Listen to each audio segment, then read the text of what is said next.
Hey folks, welcome back to Coding Sutra. So, this is module number 3 of our ServiceNow developer program. So, let's get started. Module 3, Introduction to Client-Side Scripting in ServiceNow. On change.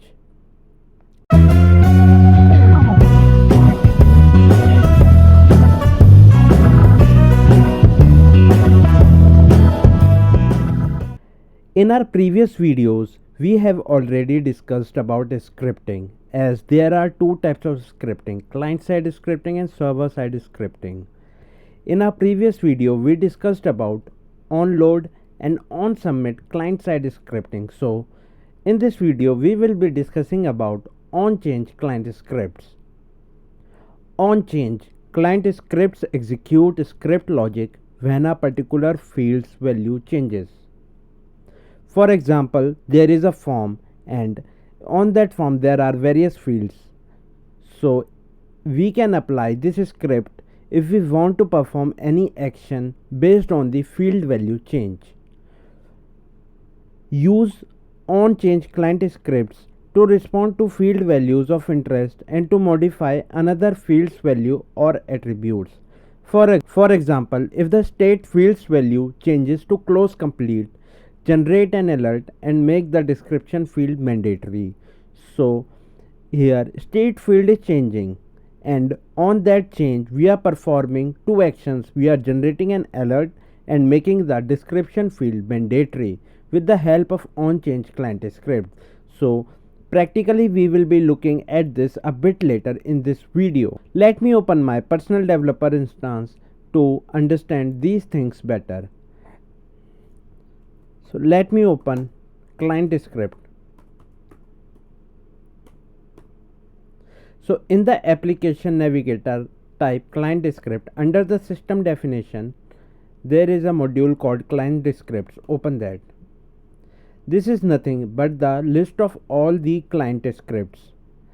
This is the table and the backend name of this table. We can look into the link which is sys-script client. So this is nothing but the backend name of this table, and this table name is client script, and it contains all the client scripts which are present in the system irrespective of the type.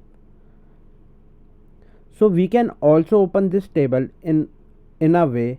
I will copy the name from the link, and in the application navigator I will paste the backend name and type dot list. So what it will do, that it will open the list view of the table sys underscore script underscore client, which is nothing but our client script table. So enter. Yeah, so we have to create a new script. So I will click on new. So this is nothing but the form view of the client script. We have studied about each and every field in our previous video. So I will give it a name on change, and I will select the table. Here we select the table on which we are supposed to apply the client script. So let me select all in UI type, and as and when I select any type, the script fields get auto populated. If I select on submit, then there is a function on submit which gets auto populated. So in this video we are looking at on change. So as I selected on change, there is a field called field name which is extra, and script. In this script there is a function called on change. So as we have selected the incident table, so in field name all the fields will be present which are there on the incident table. If you look at the script, it is little bit different from other functions. For example, on submit. So in on submit there are no parameters inside the function, or like there is no if logic inside the body. And if we look at the on change client script, there are 4 parameters: control, old value, new value, is loading, is template. Actually these are 5 parameters. We will be looking at in detail. So actually there are 5 parameters: control, old value, new value, is loading and is template. So we will be looking at each parameter in detail in this video. And there in the function body there is a if block. So this is the basic overview of the onChange client script. So as we have seen the onChange client script, so as and when the script auto populates, there are two things that needs to be noticed, that are parameters, control, old value, new value, is template, is loading, and there is a predefined if block. So onChange runs when a particular field value changes on the form. The onChange client script must specify these parameters. Control, the DHTML widget whose value changed. Control is not accessible in mobile and service portal. It basically returns the HTML and by which we can enhance the properties of the field. We will look into it a bit later. Old value, the value the widget had when the record was loaded. New value, the value the widget has after the change. Is loading, identifies whether the change occurs as a part of a form load. Is template, identifies whether the change occurs as a part of a template load or not. Is loading and is template returns the boolean variable true or false as per their condition, or we can say that as per the definition. Now let's look at the practical demo. In incident, if the state field's value changes to close complete, generate an alert with message. So incident is the backend name. I can open by clicking under the incident module, create new, or what I can do is I can write the backend name of the table, which is nothing but the incident, as we can see in the link, and I will, as I have to open the form view in this case, so I will write dot form and enter. So this is nothing but the form view of the incident table. Now what is the problem statement? Problem statement is as the state value is closed, then there should be a message populated. So on the based of value change of state field, we need to auto populate the message, or we can see the alert. So we are going to use onChange client script. So let me open my client script module by clicking here, and I will click on new, as I have to create a new client script, and I will write the name as alert on state change. Nice. So I will select the table incident. I will select the onChange. So first of all, in all the parameters, the most important parameter is new value. Yeah, before that I need to select the field name. So in our case, I need to apply changes based on the field state. So I will select as state. Yeah. So at initial level, what I will do is I will just make the alert as new value is, and I will print the variable new value. Yeah, so for better understanding, we can do this like where value, I will create a value and I will store the new value in that variable, and I will print the value variable. So variable value is nothing but the new value which is coming from here, the parameter. So let me just submit it and let us check what comes inside the new value, or we can say that the value variable which we are printing in the alert box. So now let me refresh my incident form. So as per my script logic, it will be executed as and when I will change the state value. So let me change my state value. So let me make it in progress. So new value is 2, but the label is in progress. So why it is? Because these are two things, the backend value and the label. The backend value of in progress is 2, so that's why it is coming as 2. Now I will select as on hold, the value is coming as 3. Now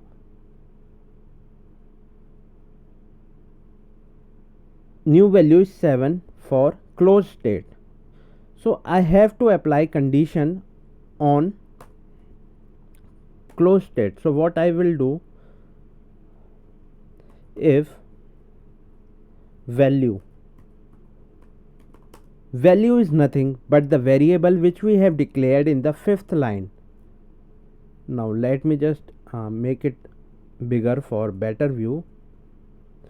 So what is value inside the if? It is nothing but it is declared in the 5th line, and which is comprising of the new value, and it is coming from the parameter.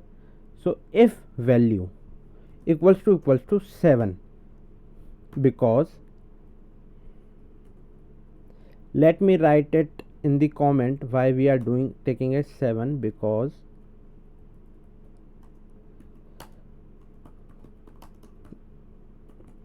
closed backend value is 7, that's why. And in this case what we have to do is, now let me just cut it and paste it here. So what I have to say is, hi, thanks for closing the incident. Let's say this is our message.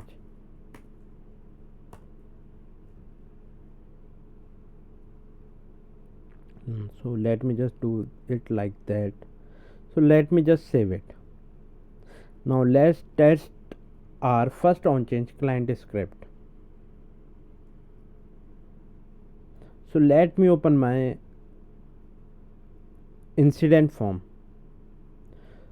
So if I select in progress, since the backend value is not 7 of in progress, so it will not go inside the if. It will go inside the if only if the value is 7, and 7 is the value of closed state. So if I click on closed, so an alert pops up, hi, thanks for closing the incident. So this was our requirement. Boom guys, your first on change client script is ready. So let's move ahead. So I repeat my words, out of 5 parameters we have discussed first parameter, that is new value, and it comprises of the value selected as we have discussed. If I will select in progress, now the new value contains the backend value of in progress. If I select on hold, now the new value which is in the on change client script will contain the backend value of the on hold. If I select closed, so it will contain the backend value of the closed, as we have added a condition as and when the value is 7, that is closed, we need to show an alert. So our code is working fine as per the functionality. So ahead, let us discuss life cycle of on change. First of all, user will modify a field's value. As we have already seen in our previous case, it was the incident form and the value name was state. As and when user changes the value, or we can say that modifies that field's value, the logic which is written in the on change client script gets executed. As and when the logic execution is completed, the control is returned to the user. Now let's explore old value and new value. We have already seen what is new value, the value the widget has after the change. Now what is old value? The value the widget had when the record was loaded. Now let's me open my personal developer instance to understand this better. So what I will do this, I will comment it, and what I will do, I will create a variable as new v, in which new value is there, and I will create a variable old v, in which we will save the old value.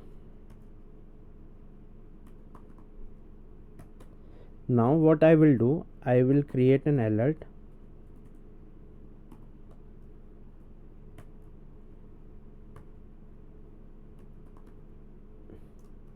new view is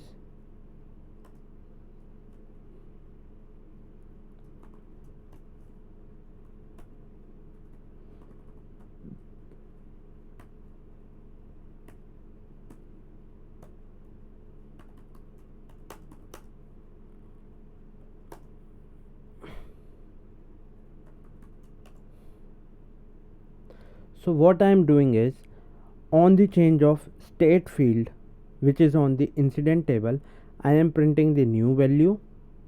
First of all, I am storing the new value in a variable called new v, and I am storing the old value in a variable called old v, and I am printing those variables, or I am passing the values in a alert function of JavaScript. So let me just save this.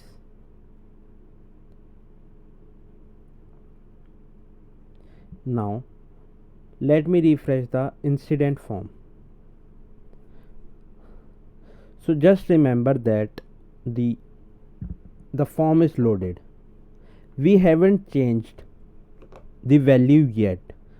So now if I change the value of state from new to, let's say, on hold, so if I am changing the value from new to on hold, so on hold will be the new value, and the value new will be considered as the old value.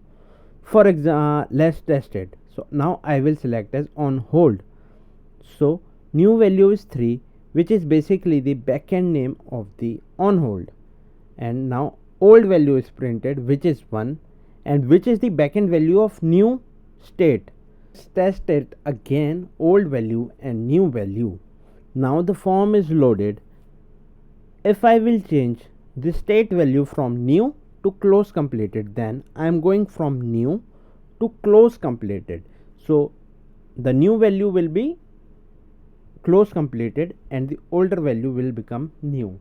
The backend value of close completed is 7, so the new value becomes 7, and the backend value of new is 1, so the old value becomes 1. So let me just change it to the closed. So new v, that is nothing but the new value is 7, and old v is 1, that is nothing but the old value is 1. So this is the fight between old value and new value. I hope you guys have understood the concept of old value and new value.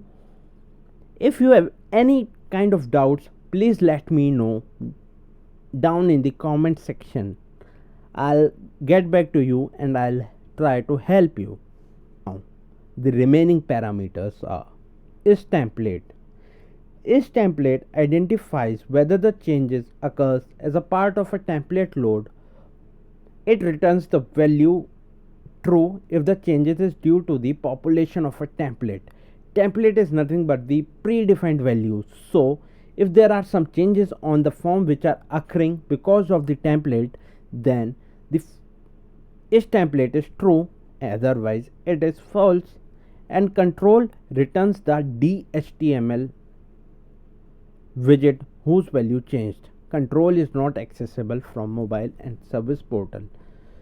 So let's get back to our code and try to implement these things as well.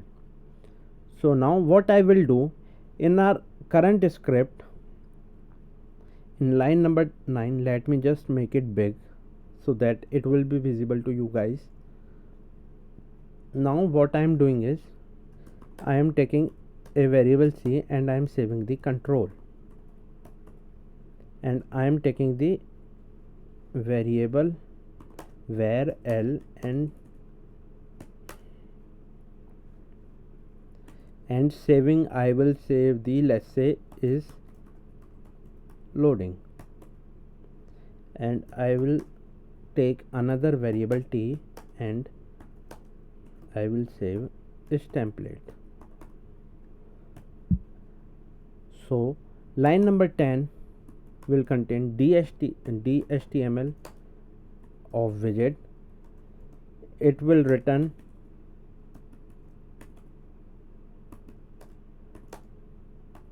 true or false based on load, and it will also return true or false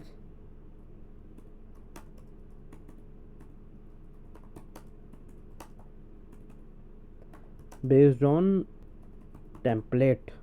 So now I will just do one thing, I will alert all these things. So CLT, I have printed all the variables. Now I will just save this client script, and now let us test this script. So I will go back to the incident and I will check what's happening. So as and when the form is loading, let us check the script once again. Okay, so let's test our script. So in this script we are printing 5 alert boxes. In first alert box, new value will be populated, followed by old value, then control, then load, then template. So let me change the value of state new to closed. So the new value becomes 7, that is closed, fine. Old value is 1, that is new, that is fine.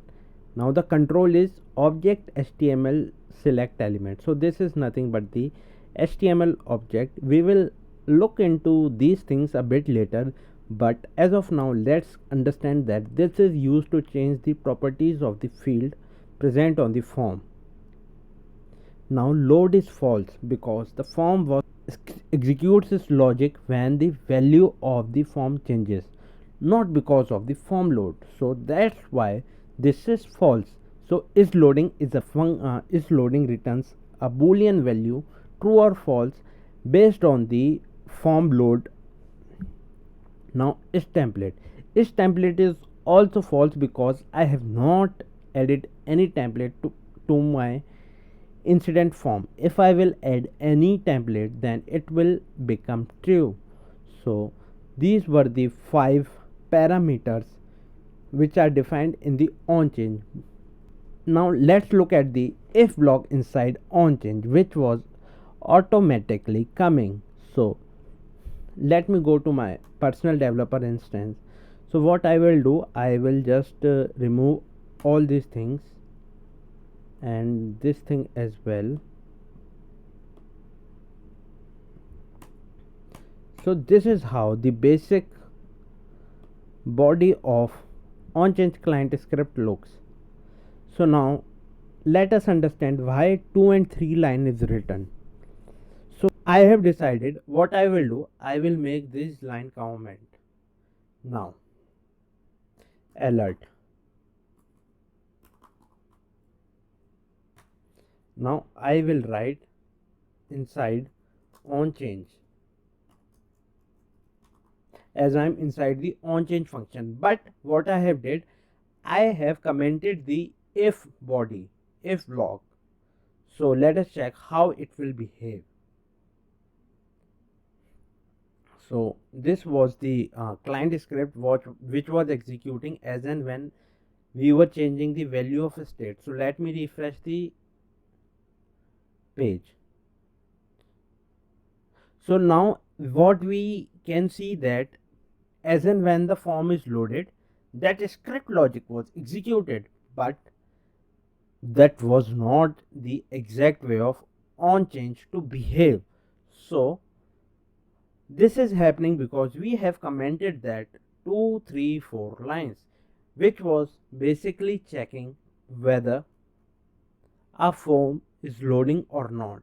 So what this block is doing, so is loading will be true whenever the page is loading.